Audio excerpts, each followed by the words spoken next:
ఓం మహాగణపతే నమః.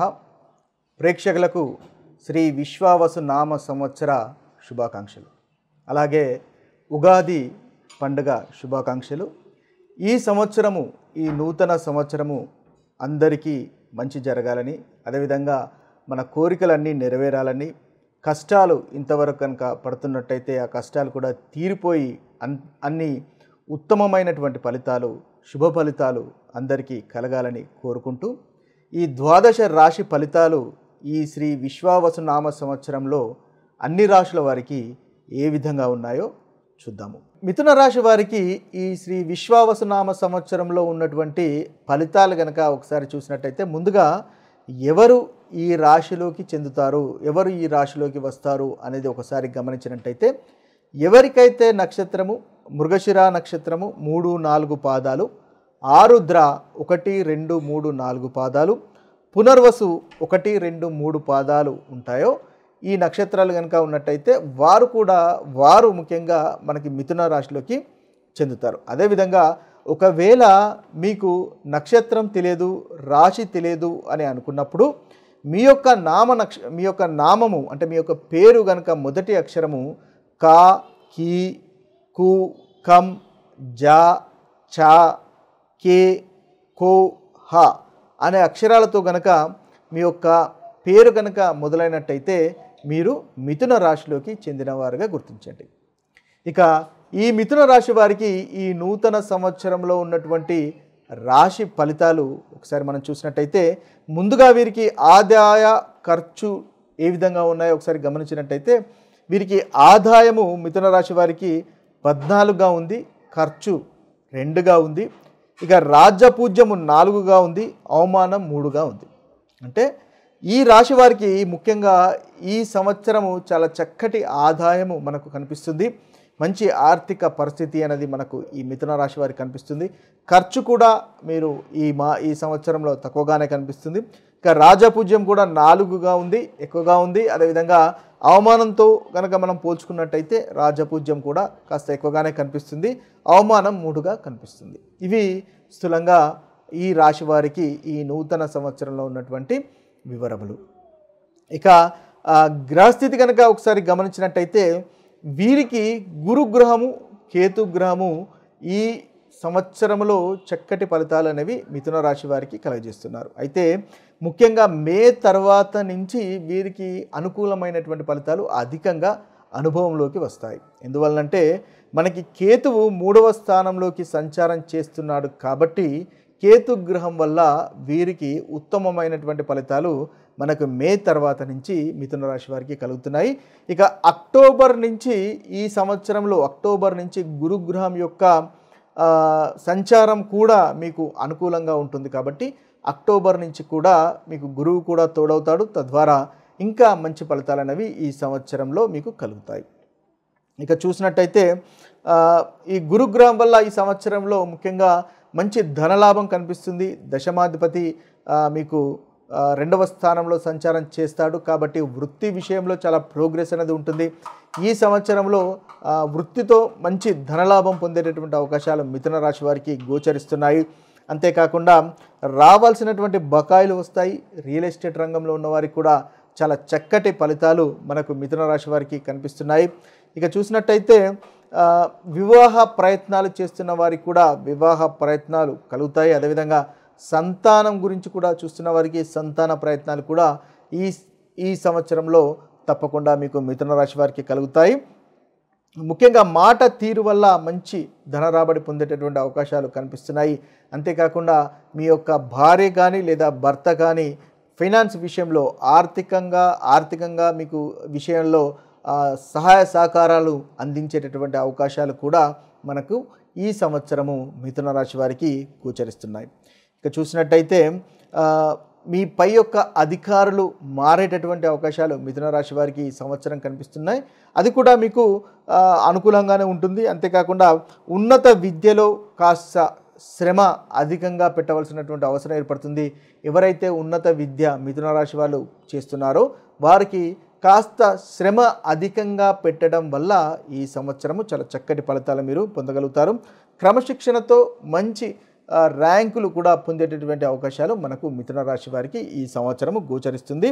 అదేవిధంగా కేతు 3వ స్థానంలో సంచారం చేస్తాడు కాబట్టి మే తర్వాత నుంచి ధైర్యము, ఆత్మవిశ్వాసము అనేది పెరుగుతుంది. తద్వారా మంచి ఫలితాలను మీరు పొందగలుగుతారు. అంతేకాకుండా ఈ సంవత్సరము ముఖ్యంగా ఆధ్యాత్మికత అనేది మిథున రాశి వారికి పెరుగుతుంది. అంటే స్పిరిచువల్ నాలెడ్జ్ అనేది మిథున రాశి వారికి ఈ సంవత్సరము పెరిగేటటువంటి అవకాశాలు కనిపిస్తున్నాయి. దైవ భక్తి పెరిగేటటువంటి అవకాశాలు కనిపిస్తున్నాయి.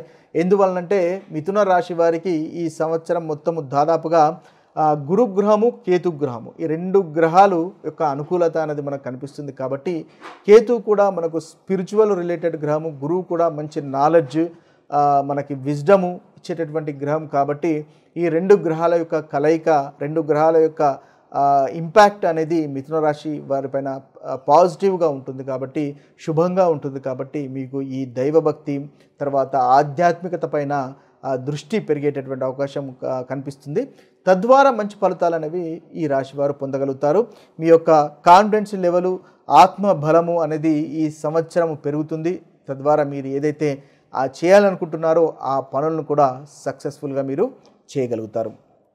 ఇక సంతాన యోగము, వస్తు వాహన యోగాలు, అదేవిధంగా వివాహ యోగాలు కూడా మిథున రాశి వారికి కనిపిస్తుంది. కాబట్టి ఆ విషయాల్లో కాస్త ప్రయత్నాలు చేసినట్టయితే, ఒకవేళ మీరు కోరుకున్నట్టయితే తప్పకుండా అవి కూడా మీకు అనుకూలంగా కలుగుతాయి. ఇక ముఖ్యంగా ఈ సంవత్సరంలో కాస్త చూసుకోవాల్సినటువంటి ఇబ్బందికరమైనటువంటి ఫలితాలను చూసుకున్నట్టయితే శని, రాహు ఇద్దరు దాదాపుగా దశమంలో సంచారం చేస్తారు. మే వరకు శని మనకు దశమంలో సంచారం చేస్తున్నాడు. ఇప్పుడు 9వ భావం నుండి, అంటే ఇన్నాళ్ళు మీకు మంచి సంచారం నుంచి ఇప్పుడు దశమ స్థానంలోకి శని యొక్క సంచారం అనేది మిథున రాశి వారికి కలుగుతుంది. శని అష్టమ భాగ్యాధిపతి దశమంలోకి సంచారం చేస్తున్నాడు. కాబట్టి వృత్తిలో కాస్త ప్రెషరు అనేది మీరు ఇప్పుడు అనుభవంలోకి వచ్చే అవకాశాలు మిథున రాశి వారికి కనిపిస్తుంది. కాబట్టి శనీశ్వరుడు ఎక్కువగా డిసిప్లైన్గా ఉండడాన్ని ఇష్టపడతాడు. అదేవిధంగా ఫోకస్, కష్టపడే మనస్తత్వాన్ని ఇష్టపడతాడు. కాబట్టి మిథున రాశి వారు అనుకోకుండా సడన్గా వచ్చేటటువంటి ఈ వృత్తిలో ఉన్నటువంటి ప్రెషర్ని తట్టుకోవడానికి ముందుగానే ప్రిపేర్ కాండి. ఏదైనా నాలెడ్జ్ని పెంచుకోవడానికి ప్రయత్నం చేయండి. టెక్నికల్ నాలెడ్జ్ని పెంచుకోవడానికి ప్రయత్నం చేయండి. వృత్తిలో నైపుణ్యతను పెంచుకోవడానికి ప్రయత్నం చేయండి. అధికంగా కష్టపడండి. తద్వారా మంచి ఫలితాలు అనేవి మీకు పొందుతారు. ఎందువల్లంటే శని దశమంలో ఉన్నాడు, కర్మకారకుడు, వృత్తికారకుడు దశమంలో ఉన్నాడు. మంచి కష్టపడి పనిచేసినట్టయితే మంచి ఫలితాలు అనేవి మీకు అధికంగా కలుగుతాయి.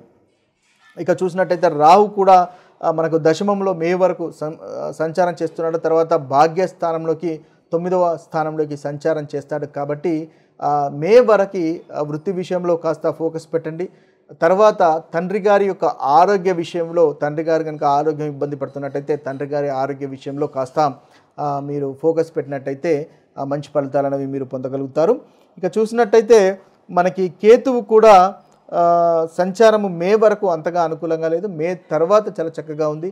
4వ స్థానంలో కేతు వరకు సంచారం చేస్తున్నాడు. కాబట్టి ఈ ఏదైతే ఏప్రిల్, మే అనుకుంటున్నామో ఏదైనా వృత్తికి ప్రాపర్టీస్కి సంబంధించినటువంటి విషయాల్లో కనుక ఉన్నట్టయితే వాటికి సంబంధించినటువంటి విషయాల్లో మీరు కాస్త అనుకూలంగా చూసుకోండి. తద్వారా మంచి ఫలితాలు అనేవి మీరు పొందగలుగుతారు. ఇవి స్థూలంగా మిథున రాశి వారికి ఉన్నటువంటి రాశి ఫలితాలు. అయితే ఈ రాశి వారికి కలుగుతున్నటువంటి ప్రతికూలమైనటువంటి ఫలితాలు తొలగిపోయి అనుకూలమైనటువంటి ఫలితాలు కలగడానికి ముఖ్యంగా వీరు గురుగ్రహం యొక్క, అదేవిధంగా శని, రాహు ఈ 3 గ్రహాల యొక్క పరిహారాలు కనుక వీలైనప్పుడు చేసుకున్నట్టయితే ఈ గ్రహాల వల్ల కలుగుతున్నటువంటి ప్రతికూలమైనటువంటి ఫలితాలు కూడా తొలగిపోయి అనుకూలత అనేది ఈ సంవత్సరంలో శ్రీ విశ్వావసునామ సంవత్సరంలో కలుగుతాయి. ఇక శని గ్రహం వల్ల కలుగుతున్నటువంటి ప్రతికూలమైనటువంటి ఫలితాలు తొలగిపోయి అనుకూలత పెరగడానికి ముఖ్యంగా మనం తీసుకోవాల్సినటువంటి పరిహారాలు ఏంటంటే శనీశ్వరునికి, శనిదేవునికి నైవేద్యాలు, నల్లని నువ్వులు సమర్పించడం వల్ల మంచి ఫలితాలు కలుగుతాయి. అదేవిధంగా మనకు నల్ల నువ్వులతో చేసినటువంటి నూనెతో దీపం వెలిగించడం ద్వారా కూడా శనీశ్వరుని యొక్క అనుగ్రహం అనేది మనం పొందవచ్చు. అంతేకాకుండా దానం వల్ల కూడా శనిగ్రహం వల్ల కలుగుతున్నటువంటి ప్రతికూలమైనటువంటి ఫలితాలు మనం తొలగించుకోవచ్చు. నల్లని వస్త్రాలు, నల్లని ఇనుమును కూడా దానం చేయడం వల్ల శనీశ్వరుని యొక్క దోషాలు తొలగిపోతాయి. గోశాల లేదా అనాథాశ్రయాలకు వెళ్ళి ఆహార దానం చేయడం ద్వారా కూడా శనీశ్వరుని వల్ల కలుగుతున్నటువంటి ప్రతికూలమైనటువంటి ఫలితాలు తొలగించుకోవచ్చు. అంతేకాకుండా మంగళవారము, శనివారము హనుమాన్ చాలీసా పఠించడం ద్వారా కూడా మనకు శని వల్ల కలుగుతున్న బాధలకు మనం విముక్తి పొందవచ్చు. అంతేకాకుండా మనం ఇంకా చూసినట్టయితే శనీశ్వరుని యొక్క అనుగ్రహం పొందడానికి ముఖ్యంగా ధర్మ మార్గంలో నడవడం అనేది చాలా ముఖ్యమైన విషయంగా గమనించండి. ఎవరికి మనకు కీడు చేయకుండా, ఎవరిని మోసం చేయకుండా ఒక డిసిప్లిన్డ్గా, ఒక క్రమబద్ధంగా గనక ఉన్నట్టయితే శనీశ్వరుని వల్ల కలుగుతున్నటువంటి ప్రతికూలమైనటువంటి ఫలితాలు మనం తొలగించుకోవచ్చు. ఎవరైతే నిజాయితీగా ధర్మబద్ధంగా ఉంటారో వారికి శనీశ్వరుని వల్ల కలిగేటటువంటి ఇబ్బందులు ఎటువంటివి ఉండవు. అలాంటి ఇబ్బందులు అనేవి శనీశ్వరుని వల్ల కలగవు అని గుర్తించండి. అంతేకాకుండా శనీశ్వరుని యొక్క హోమము కూడా మీకు బాగా శనీశ్వరుని వల్ల ఇబ్బంది కలుగుతున్నట్టయితే శనీశ్వరునికి సంబంధించినటువంటి హోమ జపాలు కూడా చేయించుకోవడం వల్ల ఉత్తమమైనటువంటి ఫలితాలు కలుగుతాయి. ఇవి శనీశ్వరునికి మనం చేసుకోవాల్సినటువంటి పరిహారాలు. ఇక రాహుగ్రహం వల్ల కలిగినటువంటి ప్రతికూలమైనటువంటి ఫలితాలు తొలగిపోయి ఉత్తమమైనటువంటి ఫలితాలు కలగడానికి మనం చేసుకోవాల్సినటువంటి పరిహారాలను ఒకసారి చూసినట్టయితే రాహు బీజ మంత్రము ఓం భ్రాం బ్రీం బ్రౌం సహ రాహవేన్ నమః అనేటటువంటి బీజ మంత్రాన్ని రోజుకు 108 సార్లు పఠించడం వల్ల రాహుగ్రహం వల్ల కలిగేటటువంటి ప్రతికూలమైనటువంటి ఫలితాలు తొలగిపోయి అనుకూలత పెరుగుతాయి. ముఖ్యంగా ఈ రాహు కాలంలో ఏదైతే మనకు ప్రతిరోజు వస్తుందో ఆ రాహు కాలంలో ఈ రాహు బీజ మంత్రాన్ని పఠించడం వల్ల ఇంకా అధికమైనటువంటి ఫలితాలను మనము పొందవచ్చు.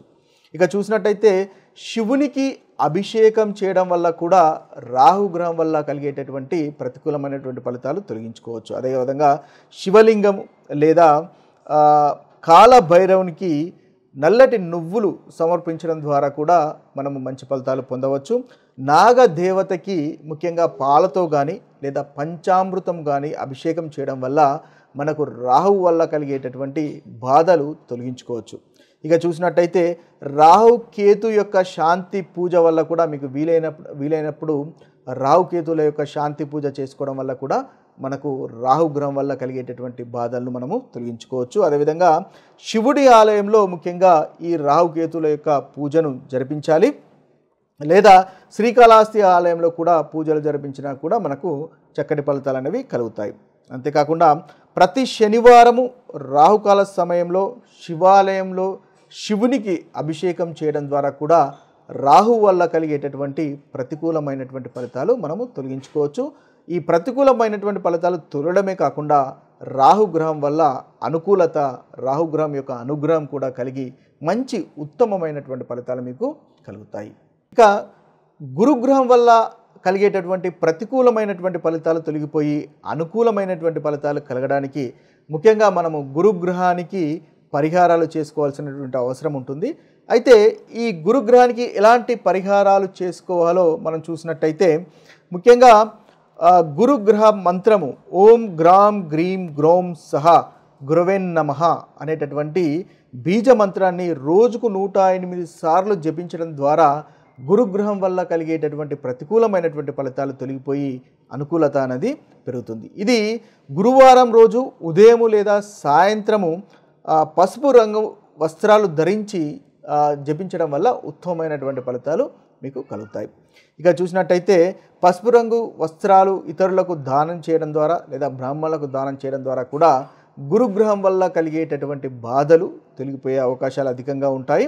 ఇక గురువారం ఉపవాసం చేయడం ద్వారా కూడా చక్కటి ఫలితాలు మనకు కలుగుతాయి. అది కూడా గురుగ్రహం యొక్క పరిహారంగా మనము చేయవచ్చు. ఇక చూసినట్టయితే ముఖ్యంగా ఉపవాసం ముగిసిన తర్వాత పసుపు రంగులో ఉన్నటువంటి పదార్థాలను స్వీకరించడం ద్వారా కూడా మంచి ఫలితాలు మనకు కలుగుతాయి. శివలింగానికి పంచామృతంతో అభిషేకం చేయడం ద్వారా కూడా గురుగ్రహం వల్ల కలిగేటటువంటి బాధలు మనం తొలగించుకోవచ్చు.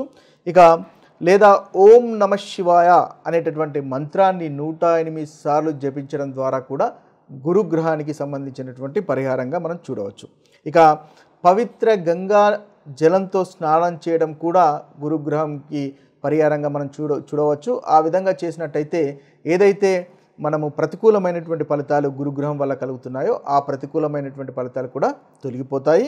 ఇక ఈ గంగాజలంలో కాస్త పసుపు కలిపి స్నానం చేసినచో ఇంకా గురు దోషాలు ఏదైనా ఉన్నట్టయితే ఆ దోషాలు కూడా మనకు తొలగిపోతాయి. ఇవి స్థూలంగా గురుగ్రహం వల్ల కలిగేటటువంటి ప్రతికూలమైనటువంటి ఫలితాలు తొలగిపోయి అనుకూలత పెరగడానికి చేసుకోవాల్సినటువంటి పరిహారాలు. ఇవి స్థూలంగా శ్రీ విశ్వావసు నామ సంవత్సరంలో ఉన్నటువంటి మీ రాశి ఫలితాలు. ఇక అందరికీ ఈ సంవత్సరంలో చాలా చక్కటి ఫలితాలు కలగాలి, మంచి జరగాలి, మీరు అనుకున్నటువంటి కోరికలన్నీ నెరవేరాలి, ధనధాన్యాలు అదేవిధంగా ఆయురారోగ్యాలు చక్కగా ఉండాలి అని మనస్ఫూర్తిగా ఆ భగవంతుణ్ణి కోరుకుంటూ సర్వే జన సుజనో భవంతు, సర్వే సుజన సుఖినో భవంతు. నమస్తే.